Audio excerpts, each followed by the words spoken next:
बिस्मिल्लाहिर्रहमानिर्रहीम। अस्सलाम वालेकुम students. Chapter number 2 simple interest and compound interest exercise 2A को कंटिन्यू करेंगे। क्वेश्चन नंबर 1 हम प्रीवियस लेक्चर में डिस्कस कर चुके हैं, तो क्वेश्चन नंबर 2 की स्टेटमेंट देख लेते हैं। A finance company charges $55 simple interest on a sum of money which is borrowed for 5 months.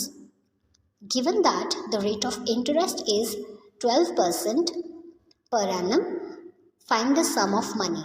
एक finance company $55 simple interest charge करती है on a sum of money which is borrowed. का मतलब है वो अमाउंट जो बोरो की गई है, तो अमाउंट जो बोरो की जाती है वो प्रिंसिपल कहलाती है। आपको इस क्वेश्चन के अंदर प्रिंसिपल गिवन नहीं है, प्रिंसिपल आपने कैलकुलेट करना है। सोल्यूशन की तरफ आ जाते हैं। जो चीज़ें गिवन है हम पहले वो लिख लेंगे।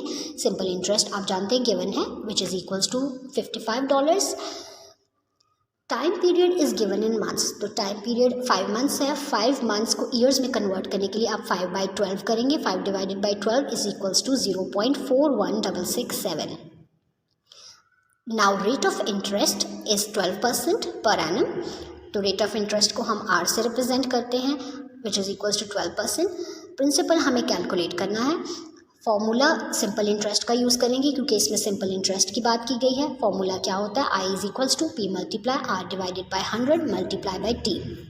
वैल्यूज पुट करेंगे। आई की वैल्यू है 55, पी एज इट इज़ आ जाएगा, R is 12 divided by 100 multiply 0.41667। अब यहाँ पे 100 डिवाइड हो रहा है, इसको दूसरी साइड पे ले जाएंगे। 55 के साथ मल्टीप्लाई होगा तो 5500 आ जाएगा। p multiply 12 multiply 0.41667 as it is आ जाएगा। अब नेक्स्ट स्टेप में आपने 5500 एज इट इज़ रखा। p मल्टीप्लाई 12 को 0.41667 से जब मल्टीप्लाई करते हैं तो 5 आता है। 5 यहाँ p के साथ मल्टीप्लाई हो रहा है, इसको दूसरी साइड पे ले जाएंगे तो ये डिवाइड हो जाएगा। 5500 के नीचे जब 5 डिवाइड होगा तो p की वैल्यू आ जाएगी $1100।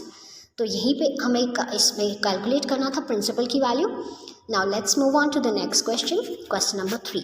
क्वेश्चन नंबर 3 की स्टेटमेंट देखें। A bank charges 2.25% simple interest on personal loans. If John borrows $6,400 for a period of 2 years 1 month, find the total interest he has to pay. एक bank 2.25% simple interest charge करता है personal loan के ऊपर। अगर John 6400 बोरो करता है 2 years 1 month के लिए, तो इंटरेस्ट कैलकुलेट करें जो उसने पे करना है। तो इस क्वेश्चन के अंदर हमने इंटरेस्ट कैलकुलेट करना है। प्रिंसिपल इज 6400, जो अमाउंट उसने बोरो की वो प्रिंसिपल है। 6400 आपको गिवन है principal. Rate is 2.25%। Time period is 2 years 1 month, तो ये मिक्स टाइम गिवन है। जब आपको जस्ट मंथ्स में टाइम गिवन होता है तो आप उसको ईयर्स में कन्वर्ट करते हैं।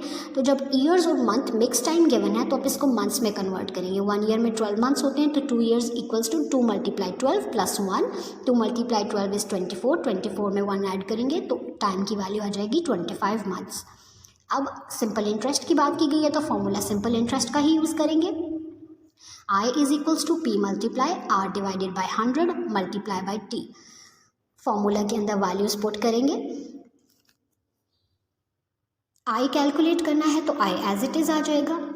P की वैल्यू 6400 है, R की value 2.25 divided by 100 multiply T की वैल्यू है 25 मंथ्स।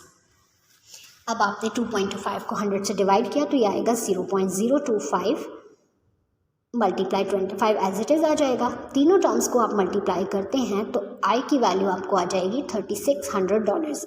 तो इस क्वेश्चन में आपने इंटरेस्ट ही कैलकुलेट करना था, तो आपके पास इंटरेस्ट की वैल्यू आ गई